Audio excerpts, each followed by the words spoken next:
Apakah benar tauhid dibagi menjadi tiga? Tauhid jangan dibagi.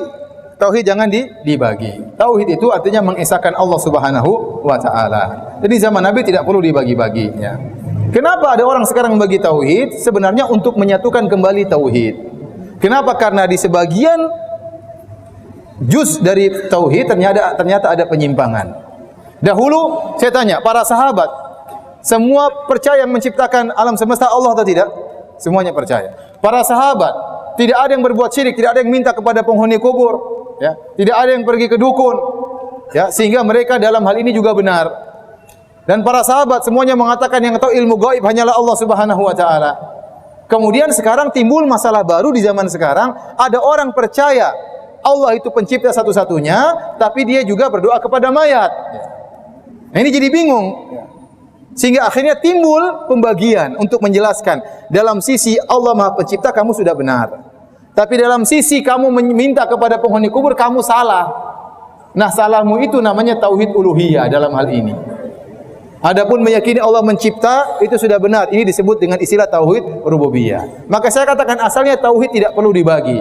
Pembagian itu datang bukan dalam untuk memecah-mecah tauhid, tapi dalam rangka menjelaskan yang keliru. Paham? Seandainya tidak ada kekeliruan, tidak perlu ada penjelasan.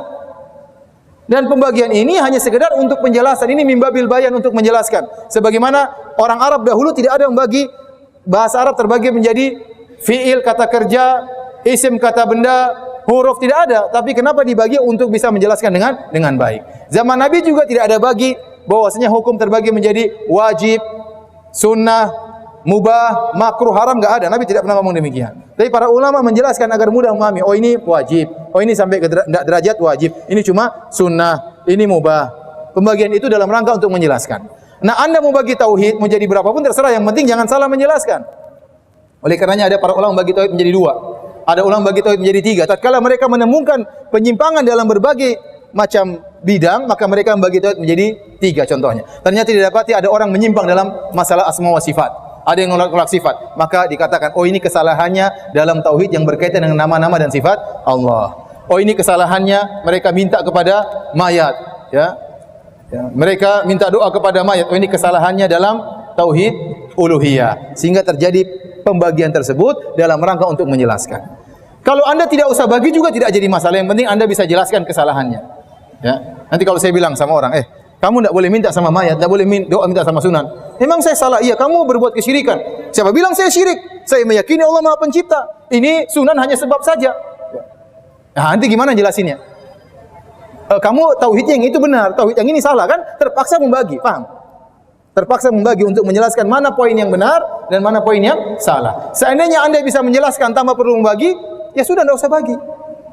Jadi pembagian itu hanyalah metode penjelasan. Ternyata mereka yang mengingkari pembagian juga bagi-bagi tauhid. Orang-orang Asy'ariyah dalam buku mereka membagi tauhid menjadi tiga.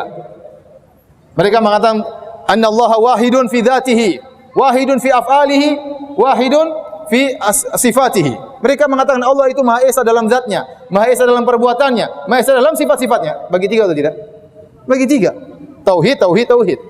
Sebagian orang-orang sufi bagi mengatakan tauhid ada tiga. Pertama tauhidul khassah, tauhidul amma. Yang pertama tauhidnya orang awam. Yang kedua tauhidul khassah, tauhidnya orang khusus. Yang ketiga tauhidul khassatil khassah, tauhidnya orang super khusus. Tiga juga dibagi. Ya terus ya kita enggak permasalahkan nanti bagi 3, bagi 4, bagi 10. Yang penting kontennya benar. Paham? Itu intinya. Kemudian mengatakan orang bagi tauhid menjadi 3 seperti orang Kristen, ini enggak nyambung, mereka balul, enggak ngerti. Ya akhi subhanallah taqillah, dia mereka tahu itu bukan begitu maksudnya, tapi dibawa lari kepada hal tersebut. Ini berarti ya membuat fitnah. Dia tahu maksudnya bukan begitu. Dia tahu kita membagi tauhid bukan itu maksudnya, bukan mengatakan Tuhan ada 3. Kenapa disama-samakan dengan Trinitas? Ini pendustaan seperti ini, pembodohan. Yang lain tinggal mengaminkan. Ya.